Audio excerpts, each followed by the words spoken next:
तो एक बार फिर से आप सभी का स्वागत है और बुलेटिन की शुरुआत करेंगे। सबसे पहले बात कर लेते हैं नए महामहिम की। जी हां, आज मतगणना होनी है। देश को आज नए राष्ट्रपति मिल जाएंगे। 15वें राष्ट्रपति के चुनाव की आज काउंटिंग होगी। संसद भवन में सुबह 11 बजे से ये मतगणना शुरू होने जा रही है। एनडीए प्रत्याशी द्रौपदी मुर्मू की जीत लगभग तय मानी जा रही है। आपको बता दें 24 जुलाई को रामनाथ कोविंद का कार्यकाल समाप्त हो रहा है और 25 जुलाई को नए राष्ट्रपति का शपथ ग्रहण होगा और आज शाम तक नतीजे सामने आ सकते हैं। तो एनडीए प्रत्याशी द्रौपदी मुर्मू की जीत लगभग तय मानी जा रही है। उनके सामने यूपीए ने यशवंत सिन्हा को अपना उम्मीदवार घोषित किया था। जीत तय है द्रौपदी मुर्मू की, लेकिन यहां पर जो आकलन किया जाएगा वो ये आकलन किया जाएगा कि कितने ज्यादा अंतर से द्रौपदी मुर्मू जीत हासिल करती हैं और इसके साथ ही एक तस्वीर ये भी साफ हो जाएगी कि तमाम विपक्षी पार्टियों में अगर किसी ने क्रॉस वोटिंग की होगी तो उसकी भी तस्वीर सामने आ जाएगी। आपको ये भी बता दें कि यहां पर गोपनीय तरीके से पूरा चुनाव किया जाता है और जो विधायक सांसद होते हैं वो अपने पार्टी के लिए भी बाधित नहीं होते हैं कि वो उन्हें जानकारी दे कि उन्होंने किसके पक्ष में वोट किया है। तो ऐसे में जीत का अंतर कितना बड़ा होगा, सबकी निगाहें इस पर टिकी हुई, क्योंकि द्रौपदी मुर्मू की जीत लगभग तय मानी जा रही है। वोट वैल्यू के हिसाब से अगर बात की जाए तो ज्यादातर वोट द्रौपदी मुर्मू, क्योंकि एनडीए के पास अच्छा खासा वोट वैल्यू था, इसलिए उनकी जीत लगभग पक्की मानी जा रही है। 25 जुलाई को यानी कि अब से कुछ दिनों बाद ही शपथ ग्रहण समारोह होगा। 24 जुलाई को रामनाथ कोविंद का कार्यकाल समाप्त हो रहा है और 25 जुलाई को शपथ ग्रहण होगा और यानी कि आज देश को नई राष्ट्रपति मिल जाएंगे।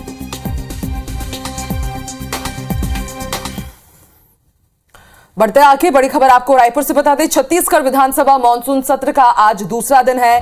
सरकार के खिलाफ अविश्वास प्रस्ताव आज बीजेपी सदन में रखने जा रही है। प्रश्नकाल में पीएम आवास योजना से जुड़े प्रश्न लगाए गए हैं। शराब की कीमत पर भी चर्चा हो सकती है। इसके साथ ही स्वास्थ्य विभाग और दवाई खरीदी पर भी चर्चा होगी। तो वहीं पंचायतों के अधूरे निर्माण कार्य का मामला उठेगा। उसके साथ ही कई दूसरे मामले भी हैं जिनकी गूंज आज सदन में सुनाई दे सकती है। तो आज दूसरा दिन, कल भी शुरुआत हुई थी विधानसभा के मानसून सत्र की। बेहद हंगामेदार रहा पहला दिन और आज प्रश्नकाल में पीएफ आवास, शराब की कीमत के साथ ही स्वास्थ्य विभाग और दवाई खरीदी पर चर्चा होगी। आज दूसरा दिन रहेगा और आज भी माना जा रहा है कि विपक्ष सरकार को घेरने के लिए तगड़े तरीके से अपनी आवाज बुलंद करेगा।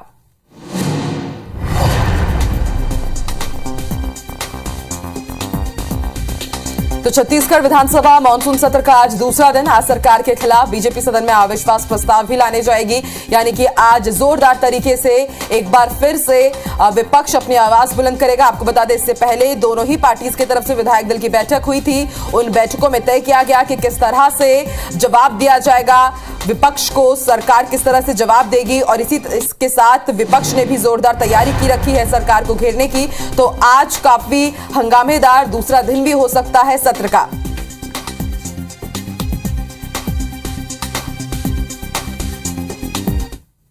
चलिए बढ़ते हैं आगे। बड़ी खबर आपको बता दें, आज सोनिया गांधी से ईडी नेशनल हेराल्ड केस में पूछताछ करेगी और वहीं कांग्रेस ने पूछताछ के विरोध में प्रदर्शन की तैयारी कर रखी है। रायपुर की अगर बात की जाए तो रायपुर में भी आज कांग्रेस का प्रदेश स्तरीय धरना प्रदर्शन होने जा रहा है और इस प्रदर्शन में सीएम भूपेश बघेल समेत कई विधायक भी शामिल होंगे। आपको बता दें कल जिला स्तर पर कांग्रेस प्रदर्शन करेगी, लेकिन आज रायपुर में बड़ा प्रदर्शन कांग्रेस की तरफ से होने जा रहा है, क्योंकि नेशनल हेराल्ड केस में सोनिया गांधी से आखिरकार ईडी पूछताछ करने जा रही है। इससे पहले भी उन्हें कई बार समन भेजा गया। इससे पहले कोरोना पॉजिटिव होने के कारण सुनवाई नहीं हो पाई थी। उसके बाद वो हॉस्पिटल में एडमिट हो गई थी, तो उसके कारण भी ये सुनवाई टाल दी गई। लेकिन आज ईडी की पूछताछ सोनिया गांधी से होने जा रही है। इससे पहले आपने देखा था कि किस तरह से जब राहुल गांधी से ईडी ने पूछताछ की थी तो देशव्यापी आंदोलन किया था कांग्रेस कार्यकर्ताओं ने, और आज भी कुछ वैसी ही तस्वीरें देखने को मिल सकती हैं।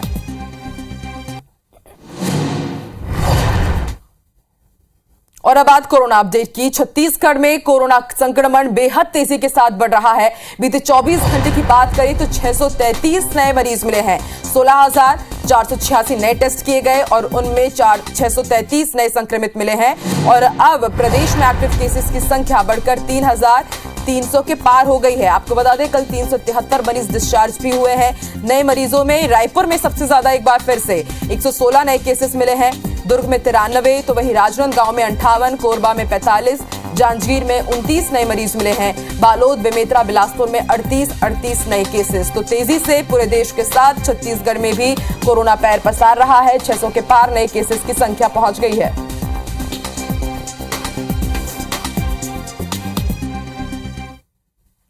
कुछ ऐसे ही हाल मध्य प्रदेश के हैं। मध्य प्रदेश में भी कोरोना संक्रमण लगातार बढ़ रहा है। बीते 24 घंटे में 216 नए मरीज मिले हैं और अब एक्टिव केसेस की संख्या मध्य प्रदेश में बढ़कर 1283 हो गई है। इंदौर, जो कि बीते 2 सालों में सबसे ज्यादा, जहां पर सबसे ज्यादा नए केसेस मिले, 90 नए केसेस फिर से इंदौर में मिले हैं। भोपाल में 47, तो वहीं जबलपुर में भी 23 नए केसेस मिले हैं। खंडवा में 12, ग्वालियर, सीहोर में 8 नए कोरोना पॉजिटिव केसेस मिले हैं। मध्य प्रदेश में कोरोना संक्रमण दर 2.8% तक जा पहुंची है। वहीं भोपाल की बात करें तो आज एक और आपको बड़ी खबर बता दें भोपाल से जुड़ी हुई कि कोविड वैक्सीन अमृत महोत्सव अभियान की आज से शुरुआत होने जा रही है। राज्य स्तरीय कोविड वैक्सीन प्रिकॉशन डोज अभियान चलाया जाएगा। मुख्यमंत्री शिवराज सिंह चौहान इस अभियान का आगाज करेंगे। सुबह 10 बजे से निःशुल्क बूस्टर डोज के अभियान की आगाज होने जा रहा है। जहांगीराबाद के प्रोतिमा मलिक महिला पुलिस अस्पताल से इसका आगाज होगा। 30 सितंबर तक यह अभियान चलेगा।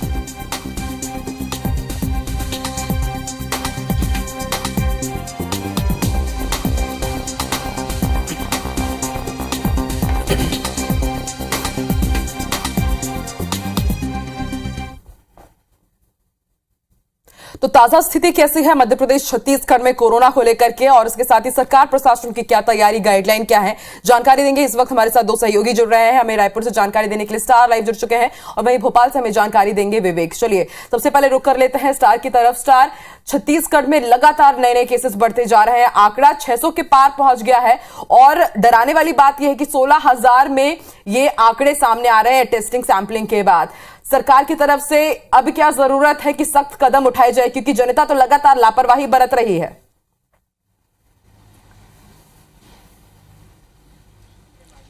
देखिए, देखा जाए कोरोना संक्रमण की रफ्तार तेजी हो रही, जैसे हम कहते आ रहे थे कि अचानक से मामले बढ़ेंगे। पहले 100, 200, 300, 400 तक पहुंचा था। 400 के बाद 500 पहुंचने की ऐसा अनुमान लगाया था कि शायद अब क्रॉस करेगा तो 500 का फिगर क्रॉस करेगा, लेकिन इसने 600 क्रॉस कर गया। मतलब साफ है कि फिगर जो है मल्टीप्लिकेशन में अब होने लगे हैं, तेजी से बढ़ने लगे हैं। 16,000 लोगों की सैंपलिंग की गई, जिसमें 600 करीब केस मिले हैं। तो कहीं ना कहीं अब एक सरकार का जो फोकस रहेगा वो टेस्टिंग पे ज्यादा होगा, क्योंकि जितने ज्यादा टेस्ट, इसका एक ही उपाय है, टेस्ट, ट्रैक और ट्रीटमेंट। अभी तक कोरोना की कोई दवाई नहीं, तो टेस्टिंग पे बढ़ाने पे फोकस अब सरकार करेगी। और लोगों को भी चाहिए कि यदि उनके हल्के से भी सिम्टम्स नजर आते हैं तो वो खुद की जांच कराएं, क्योंकि फिलहाल जो कोरोना का लक्षण दिख रहा है वो ज्यादा घबराने वाला नहीं है। लेकिन बेहतर यही है इसीलिए लोगों के लिए कि सावधानी तो बरतें ही, साथ ही साथ यदि हल्का से भी सिम्टम नजर आता है तो उसकी जरूर टेस्ट कराएं और यदि जरूरत पड़ती तो खुद को आइसोलेट करें। क्योंकि हमने देखा था कि जब केसेस बढ़ते जाते हैं तो फिर वही लॉकडाउन की स्थिति बनती है। तो इसको अवॉइड करने के लिए एकमात्र उपाय है कि लोग सावधानी बरतें, अन्यथा सरकार के पास कोई दूसरा कोई ऑप्शन नहीं होगा आंशिक रूप से लॉकडाउन लगाने का। क्योंकि काफी कुछ नुकसान इसमें हुआ, आर्थिक रूप से नुकसान तो हुआ ही हुआ है, लेकिन यदि मामले बढ़ते हैं तो फिर तमाम मार्केट्स है, स्कूल, कॉलेजेस है, इन सब पे प्रतिबंध लगने शुरू हो जाएंगे, जो वापस फिर समाज को पीछे ले जा सकते हैं। इसलिए लोगों को एहतियातन बरतना होगा। सरकार की तरफ से तो गाइडलाइन जारी की गई है और सरकार का अब जो फोकस होगा वो सिर्फ टेस्टिंग पे और टीकाकरण पे, क्योंकि ये 2 ही एकमात्र जरिए है जिससे कोरोना के संक्रमण की रफ्तार को कम किया जा सकता है। बिल्कुल स्टार, अब जनता को भी जरूर सावधानी बरतनी होगी। आप बने रहिए हमारे साथ। रुक कर लेते हैं विवेक का। विवेक, मध्य प्रदेश में भी कोरोना के केसेस धीरे धीरे ही सही लेकिन तेजी से बढ़ रहे हैं, और इसके साथ ही आपसे वो भी जानकारी चाहेंगे क्योंकि अब मध्य प्रदेश में बूस्टर डोज को लेकर के बाकायदा अभियान का आगाज होने जा रहा है। तो किस तरह से ये अभियान अब आगे मूर्त रूप लेगा?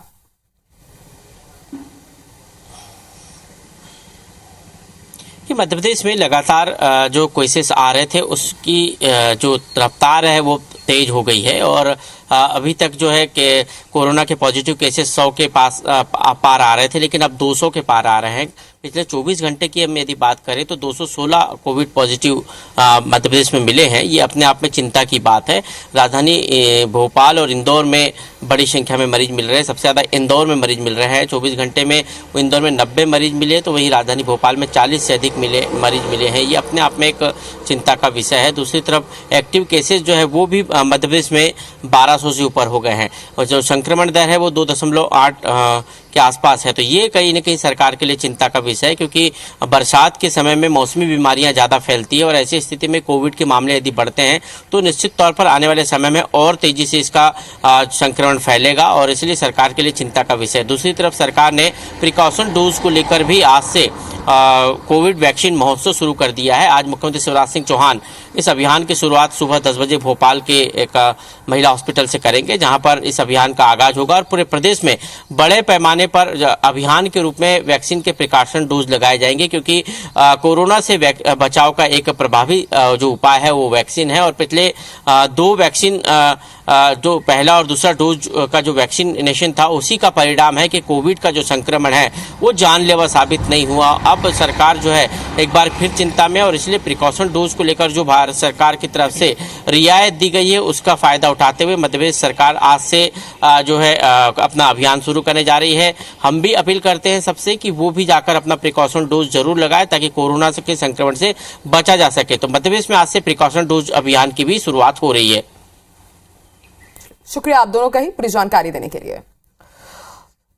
तो लगातार मध्य प्रदेश छत्तीसगढ़ में कोरोना के केसेस बढ़ रहे हैं। अच्छी बात यह है कि मध्य प्रदेश में बकायदा बूस्टर डोज को लेकर के अभियान का आगाज होने जा रहा है, लेकिन छत्तीसगढ़ में अभी इस तरह की कोई अभियान नहीं चल रहा है। लेकिन अगले 75 दिनों तक बूस्टर डोज फिलहाल फ्री में ही लग रहे हैं। तो ऐसे में अगर आप भी पात्र हैं बूस्टर डोज लगवाने की तो जल्द से जल्द किसी भी स्वास्थ्य केंद्र में पहुंचिए और बूस्टर डोज अनिवार्य तौर पर लगाइए। चलिए बढ़ते आगे और अब बात कर लेते हैं मध्य प्रदेश शहर संग्राम की। तो मध्य प्रदेश में 5 नगर निगमों समेत 214 नगरीय निकायों के चुनावी नतीजे घोषित हो गए। 5 नगर निगमों की बात करें तो बड़ा उलटफेर हुआ है।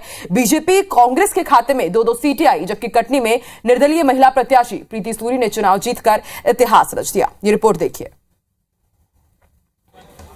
5 नगर निगमों के नतीजे बीजेपी के लिए सदमा और कांग्रेस के लिए सौगात से कम नहीं रहे। पिछले चुनाव में ये 5 मेयर सीटें बीजेपी के पास थीं। रीवा की बात करें तो यहाँ कांग्रेस प्रत्याशी अजय मिश्रा ने 24 साल बाद पार्टी का सूखा खत्म करते हुए बीजेपी के प्रबोध व्यास को 9000 वोटों से हराया। मुरैना में कांग्रेस की मेयर प्रत्याशी शारदा सोलंकी ने 12874 वोटों से जीत दर्ज करते हुए बीजेपी की मीना जाटव को हरा दिया। वहीं रतलाम में दूसरी बार नगर निगम चुनाव हुए हैं। पहली बार बीजेपी ने मेयर बनाया था, अब दूसरी बार भी बीजेपी के मेयर प्रत्याशी प्रहलाद पटेल ने 8591 वोटों से जीत दर्ज करते हुए कांग्रेस के मयंक जाट को हराया। देवास में बीजेपी उम्मीदवार गीता अग्रवाल ने 45,884 वोटों से रिकॉर्ड जीत हासिल की। बीजेपी प्रदेशाध्यक्ष वीडी शर्मा के संसदीय क्षेत्र कटनी के नतीजे हैरान करने वाले रहे। बीजेपी कांग्रेस को खारिज कर जनता ने बीजेपी की बागी और निर्दलीय प्रत्याशी प्रीति सूरी को जिताया। प्रीति सूरी ने बीजेपी की ज्योति दीक्षित को 5000 से ज्यादा वोटों से हरा दिया।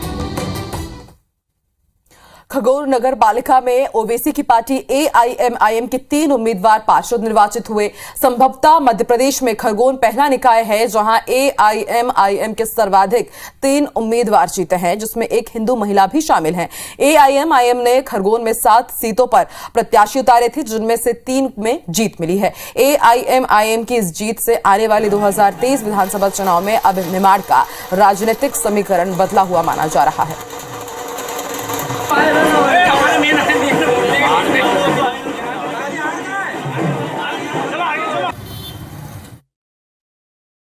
सर, मेरी प्राथमिकता यही रहेगी कि वार्ड में मुझे विकास करना है। जो वो मुझसे चाहते हैं वो मैं सब कुछ करना चाहती हूँ। हम लोगों ने 7 सीटों पे चुनाव लड़ा था और हम लोगों को 3 सीटों पे विजय प्राप्त हुई है। कट्टरवादी सोच को दरकिनार करते हुए जो सेकुलर सोच है, जो संविधान की बात करने वाली सोच है, उसको चुना। रीवा जिले के सिरमौर जनपद पंचायत क्षेत्र के मोहरबा गांव की एक 21 साल की बेटी ने सरपंच का चुनाव जीतकर इतिहास रच दिया। कोमल त्रिपाठी मध्य प्रदेश की सबसे युवा सरपंच है, जिन्होंने गांव की दयनीय दशा को देखकर चुनावी मैदान में उतरने का मन बनाया और 9 प्रत्याशियों को मात देते हुए जीत दर्ज की है। बताया जा रहा है कि फिलहाल MSc की पढ़ाई करने वाली कोमल त्रिपाठी ने गाँव की दयनीय दशा को देखकर सरपंची में भाग्य आजमाने की सोची और वो चुनाव मैदान में उतर गई। कोमल त्रिपाठी ने अपने निकटतम प्रतिद्वंदी को 131 वोटों से हराया। कोमल के माने तो मोहरबा गांव में अब तक जितने भी जनप्रतिनिधि चुने गए हैं उन्होंने गांव के विकास के लिए कुछ नहीं किया, जबकि गांव में सड़क, पानी, बिजली सहित तमाम मूलभूत समस्याएं बनी हुई हैं।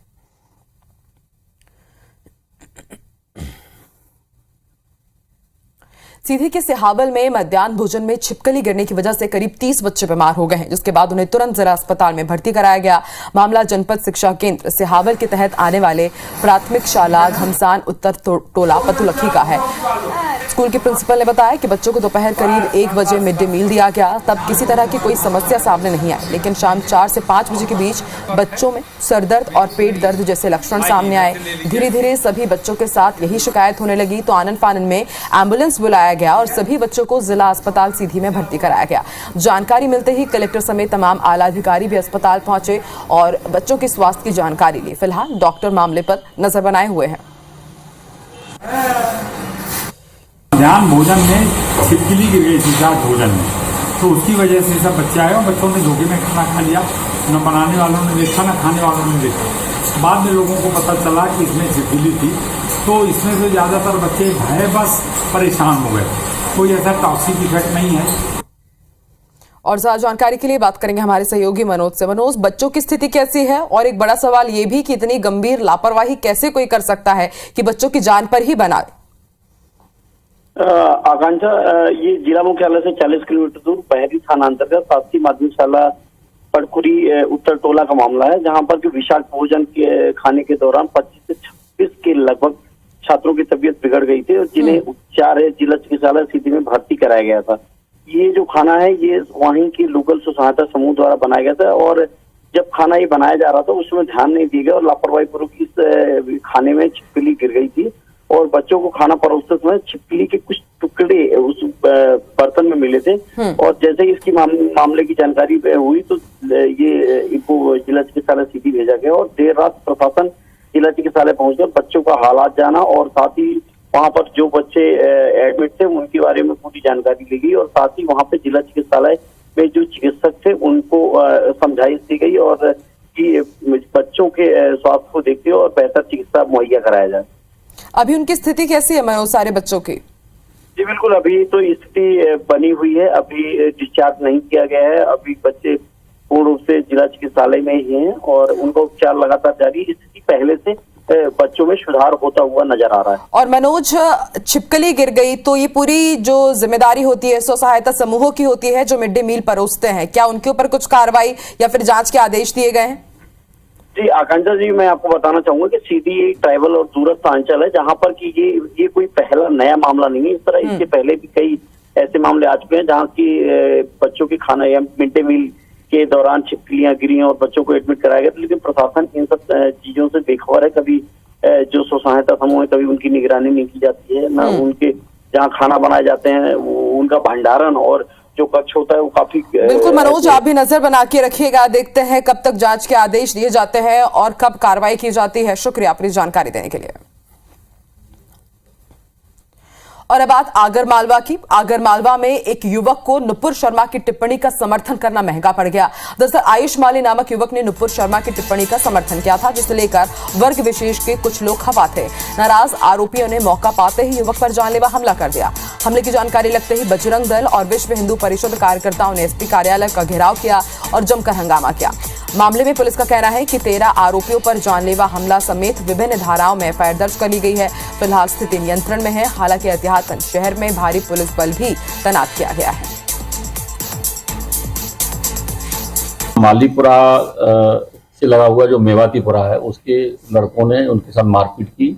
इस पर थाना कोतवाली में 307 और बलवा धारा में अपराध पंजीबद्ध हुआ है। इसमें आरोपी 13 नफर हैं।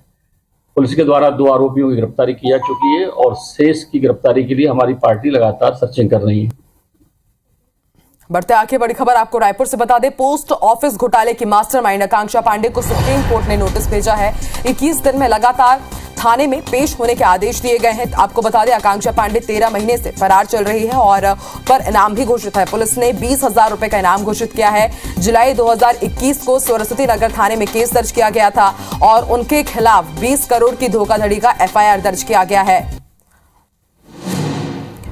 पोस्ट ऑफिस घोटाले की मास्टरमाइंड आकांक्षा पांडे को सुप्रीम कोर्ट ने नोटिस दिया है और साथ ही ये कहा है कि 21 दिन तक लगातार वो थाने में पेश हो। आपको बता दें 13 महीने से वो फरार चल रही है। पुलिस ने 20,000 रुपए का इनाम भी घोषित किया है। जुलाई 2021 को सरस्वती नगर थाने में ये केस दर्ज की गई थी। आकांक्षा पांडे और उनके ही पति पर धोखाधड़ी का केस दर्ज है। 20 करोड़ की धोखाधड़ी के खिलाफ उनके खिलाफ एफआईआर दर्ज किया गया है थाने में।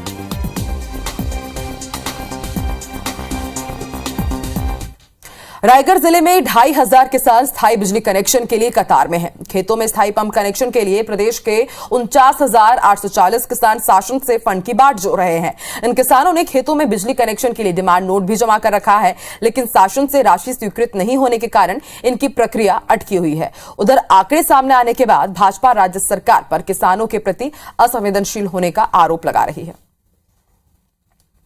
तो ज़्यादातर किसान पंप के द्वारा अपनी फसल लेते हैं और पिछले लंबे समय से लगभग 50,000 कनेक्शन लंबित हैं और ज़िले में भी 2,500 कनेक्शन लंबित है, क्योंकि इसका कारण ये बता रही सरकार के पास फंड नहीं है।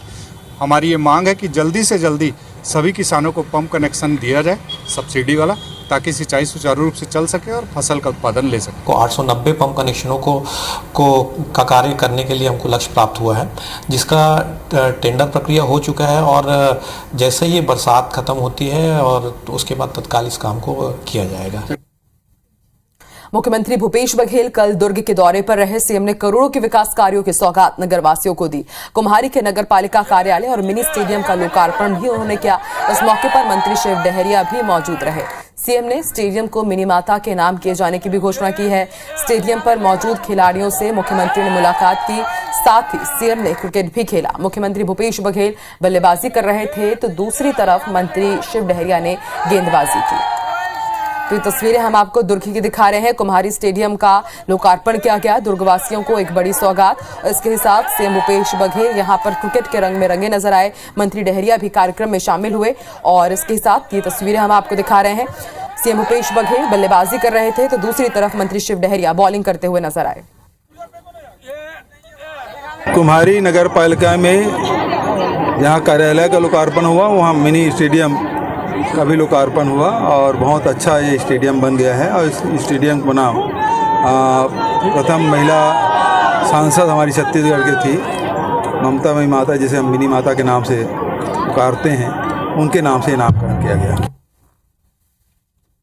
और इसी के साथ इस बुलेटिन में फिलहाल इतना ही। देश दुनिया की तमाम बड़ी खबरों के लिए आप IBC 24 देखते रहिए। आगे देखिए छत्तीसगढ़ी भाषा का हमारा खास बुलेटिन हमर बारी हमर गोर, मेरी सहयोगी रचना नितेश के साथ। और मुझे दीजिए इजाजत, नमस्कार।